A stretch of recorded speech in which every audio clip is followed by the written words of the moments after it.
العلم هذا القرآن يوحدنا لطريق الخير يوجهنا الله تعالى أنزله ورسول الله معلمنا بسم اللہ الرحمن الرحیم. بدا کے اسم پر دو صنف است. جان لیجئے کہ اسم دو قسم پر ہے. یہاں سے صاحب کتاب میر سید شریف جرجانی رحمۃ اللہ علیہ جنس کے اعتبار سے اسم کے اقسام کو بیان کر رہے ہیں. اس سے پہلے انہوں نے عموم خصوص کے اعتبار سے اسم کے اقسام کو بیان کیا تھا اور کہا تھا کہ عموم خصوص کے اعتبار سے اسم کی دو قسمیں ہیں، معرفہ اور نکرہ، جس کو ہم نے پڑھ لیا ہے. اب یہاں سے بتلا رہے ہیں کہ جنس کے اعتبار سے اسم کی دو قسمیں ہیں، ایک ہے مذکر اور دوسرا ہے مؤنث. تو کہہ رہے ہیں کہ اسم بنا کے اسم پر دو صنف است. جان لیجئے کہ اسم دو قسم پر ہے، مذکر و مؤنث. پہلی قسم ہے مذکر اور دوسری قسم ہے مؤنث. تو مذکر و مؤنث کس کو کہتے ہیں؟ ان میں سے ہر ایک کی تعریف بیان کر رہے ہیں. کہہ رہے مذکر آس کے درو علامت تانیث نباشد. مذکر وہ اسم ہے جس میں تانیث کی علامت نہ ہو. چوں رجلن، جیسے کہ رجلن. تو مذکر اس اسم کو کہتے ہیں کہ جس میں تانیث کی علامتوں میں سے کوئی علامت نہ ہو. اب یہ تانیث کی علامتوں میں سے کوئی علامت نہ ہو، اس کا کیا مطلب ہے؟ تانیث کی علامتیں کیا ہیں؟ تو جب مؤنث کو ہم پڑھ لیں گے تو یہ بات سمجھ میں آ جائے گی. کہہ رہے ہیں مؤنث آس کے درو علامت تانیث باشد. اور مؤنث وہ اسم ہے کہ جس میں تانیث کی علامت ہو. تو کوئی بھی ہم لفظ کو اٹھا کے دیکھیں گے اور اگر وہ اسم ہے پھر ہم اس میں دیکھیں گے کہ اس میں تانیث کی علامتوں میں سے کوئی علامت پائی جا رہی ہے یا نہیں. اگر اس میں تانیث کی علامت میں سے کوئی علامت پائی جا رہی تو مؤنث ہے، اور اگر اس کے اندر تانیث کی علامت میں سے کوئی علامت نہیں پائی جا رہی ہے تو وہ اسم مؤنث ہو، مذکر ہوگا، مؤنث ہوگا، مؤنث نہ ہوگا، مذکر ہوگا. اور مؤنث اس کی درو علامت تانیث باشد. اور مؤنث وہ اسم ہے جس میں تانیث کی علامت ہو. چو امرأتن، جیسے کہ امرأتن. اب تانیث کی علامتیں کیا کیا اس کو بیان کر رہے ہیں. تو تانیث کی 4 علامت ہیں. نمبر 1 تائے ملفوظہ، جیسے امرأتن. کہہ رہے ہیں وہ علامت تانیث 4 است. اور تانیث کی علامات 4 ہیں.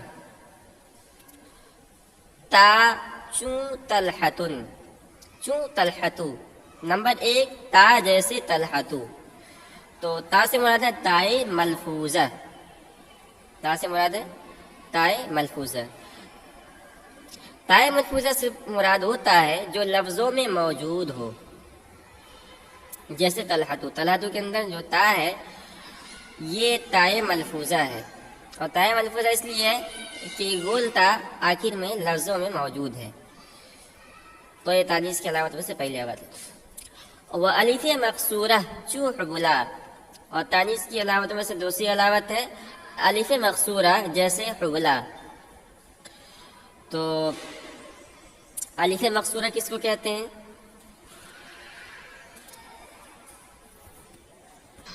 الف مقصورہ وہ الف ہے جس کے بعد کوئی حمزہ نہ ہو. تو الف کی 2 قسمیں ہیں، ایک کا نام ہے الف ممدودہ اور دوسرے کا نام ہے الف مقصورہ. تو الف مقصورہ وہ الف ہے جس کے بعد کوئی حمزہ نہ ہو، جیسے حبلہ. مثال دی ہے حبلہ. تو حبلہ میں دیکھیے، حبلہ میں جو کھڑا زبر ہے یہ ہے الف مقصورہ، اس لیے کہ اس کے بعد کوئی حمزہ نہیں ہے. اور الف ممدودہ میں کیا ہوتا ہے کہ الف جس کے بعد حمزہ ہوتا ہے، الف ہوتا ہے اس کے بعد حمزہ. جیسے حمراؤ. حمراؤ کے اندر دیکھیے حمراؤ جو مد ہے، کھڑا مد، یہ الف ممدودہ ہے، اس کے بعد حمزہ ہے. تو یہ تھا الف مقصورہ جو تانیث کی علامت میں سے دوسری علامت ہے. وہ الف ممدودہ چوں حمراؤ، اور الف ممدودہ جیسے کہ حمراؤ، تو یہ بھی تانیث کی علامت میں سے ایک علامت ہے الف ممدودہ. اور الف ممدودہ کی ہم نے تعریف بتائی کہ الف ممدودہ وہ الف ہے جس کے بعد حمزہ ہو، جیسے حمراؤ. دیکھیے اس میں کھڑا زبر ہے، کھڑا زبر کے بعد مد ہے، مد کے بعد حمزہ موجود ہے.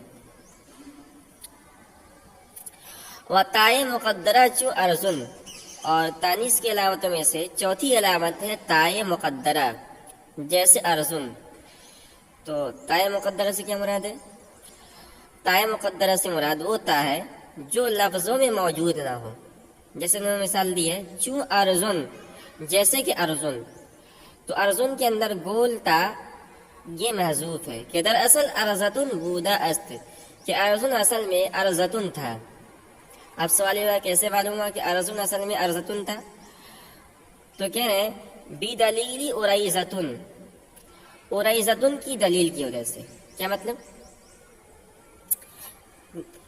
ارزن یہ اصل میں ارزتن تھا، اس کی دلیل یہ ہے کہ جب ہم نے اس کی تصغیر کو نکالا تو اس کی تصغیر ارزن کی تصغیر نکلی اریزتن.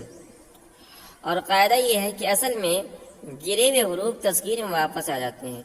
جب اس کی تصغیر ارزن کی تصغیر اریزتن آتی ہے اور اس میں تا موجود ہے تو معلوم ہوا کہ ارزن میں بھی تا موجود ہے، تا تھی جو کسی وجہ سے گر چکی ہے. ٹھیک ہے. وہ تائے مقدرہ چو ارزن، اور تائے مقدرہ جیسے کہ ارزن، کہ دراصل ارزتن بودس، کہ اصل میں ارزتن تھا، بدلیل اریزتن، اریزتن کی دلیل کی وجہ سے. زیرا کی تصغیر اسمارا باصل خود برود، کیونکہ تصغیر اس کو اپنی اصل کی طرف لے جاتی ہے. وَإِيرَا مؤنث سماعی گوین، اور اس قسم کو مؤنث سماعی کہتے ہیں. تو یہاں پہ تھوڑا سا یہ بات دھیان رکھیں کہ علامات کے اعتبار سے مؤنث کی دو قسمیں ہیں. علامات کے اعتبار سے مؤنث کی دو قسمیں ہیں. نمبر ایک ہے مؤنث قیاسی. مؤنث قیاسی وہ مؤنث ہے جس میں تانیث کی علامت لفظوں میں ظاہر ہو، جیسے طلحتو، تو اس کو کہتے ہیں مؤنث قیاسی. اور مؤنث سماعی وہ مؤنث ہے کہ جس میں تانیث کی علامت لفظوں میں ظاہر نہ ہو بلکہ مقدر ہو، جیسے یہ ارزن والی مثال ہوئی. شمسن ایک اور مثال ہے. تو اس کو مؤنث سماعی کہتے ہیں. اس کا دوسرا نام مؤنث معنوی بھی ہے. اور اس کو سماعی سے ویسے کہتے ہیں کہ اس کے پہچاننے میں کسی قاعدے اور قیاس کا دخل نہیں ہوتا، بلکہ محض ہم نے اہل عرب سے سنا کہ اس کو مؤنث پڑھتے ہیں تو وہ لوگ بھی، ہم لوگ بھی اس کو مؤنث پڑھنے لگے. تو کہہ رہے کہ جو ہم نے آخری تانیث کی علامت میں سے آخری علامت بتائی کہ تائے مقدرہ ہو، تو اس قسم کو مؤنث سماعی کہتے ہیں، مؤنث قیاسی نہیں کہتے ہیں، اس لیے کہ یہ سننے پر معمول ہوتا ہے، اس کا کوئی قاعدہ نہیں ہوتا ہے. اب آگے بتا رہے ہیں مبتدا کی مؤنث پر دو قسم است، اور جان لیں کہ مؤنث کی دو قسمیں ہیں. تو یہ ذات کے اعتبار سے مؤنث کی دو قسمیں ہیں، علامات کے اعتبار سے مؤنث کی دو قسمیں ہیں، ایک کا نام ہے قیاسی، دوسرے کا نام ہے سماعی. اور ذات کے اعتبار سے مؤنث کی دو قسمیں ہیں، ایک کا نام ہے مؤنث حقیقی اور دوسرے کا نام ہے مؤنث لفظی. مؤنث حقیقی وہ مؤنث ہے جس کے مقابلے مذکر جاندار ہو، خواہ اس میں مؤنث کی علامت لفظ میں موجود ہو یا نہ ہو. مؤنث کی علامت لفظ میں موجود ہو جیسے امرأتن، کہ اس کے مقابلے میں رجل مذکر جاندار ہے. اسی طرح ناقتن ہے، ناقتن کے معنی اونٹنی کہتے ہیں، اس کے مقابلے میں جمل اونٹ مذکر جاندار ہے.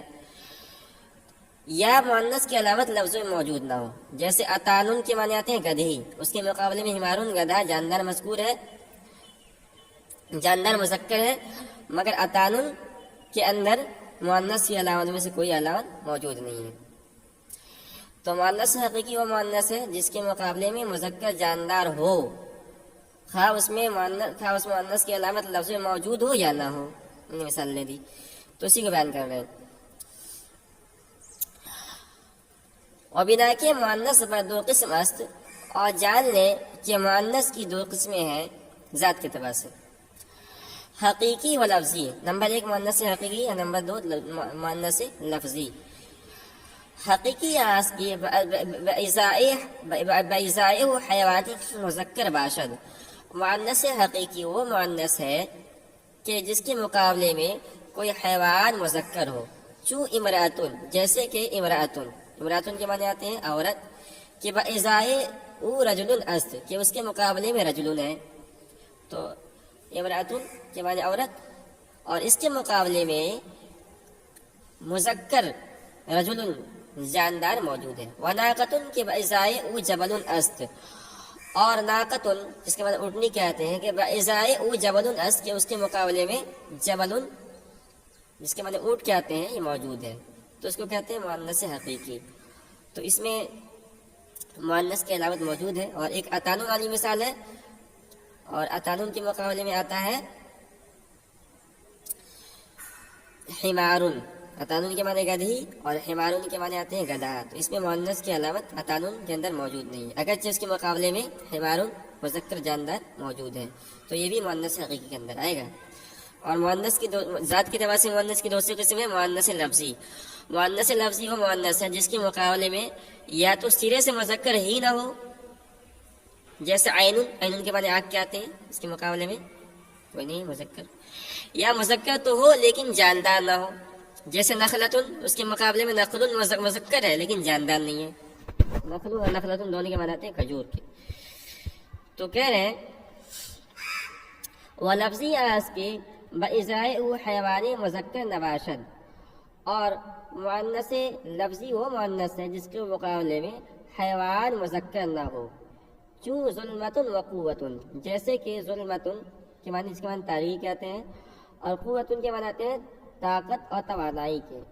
تو ان کے مقابلے میں کوئی مذکر جاندار موجود نہیں ہے. تو یہ ہم نے سبق پڑھا اور اس سبق کا خلاصہ یہ ہے پورے سبق کا خلاصہ کر لیتے ہیں کہ جنس کے اعتبار سے اسم کی دو قسمیں مذکر اور مؤنث. ٹھیک ہے. پھر ذات کے اعتبار سے مؤنث کی دو علامات کے اعتبار سے مؤنث کی پھر انہوں نے مؤنث کی علامتیں بتائی. مؤنث کی 4 علامتیں ہیں. نمبر 1 تائے ملفوظہ جیسے امراتن. نمبر 2 تائے مقدرہ جیسے ارزن. نمبر 3 الف مقصورہ جیسے حبلہ. نمبر 4 الف ممدودہ جیسے حمرہ. پھر علامات کے اعتبار سے مؤنث کی 2 قسمیں ہیں مؤنث قیاسی مؤنث سماعی. تو جو تانیث کی علامت میں سے چوتھی علامت ہے تائے مقدرہ تو اس قسم کو مؤنث سماعی کہتے ہیں. مؤنث قیاسی کی تعریف میں نے کی ہے. مؤنث قیاسی وہ مؤنث ہے جس میں تانیث کی علامت لفظوں میں ظاہر ہو. اور ذات کے اعتبار سے مؤنث کی 2 قسمیں مؤنث حقیقی اور مؤنث لفظی. تو یہ پورے سبق کا خلاصہ ہو گیا.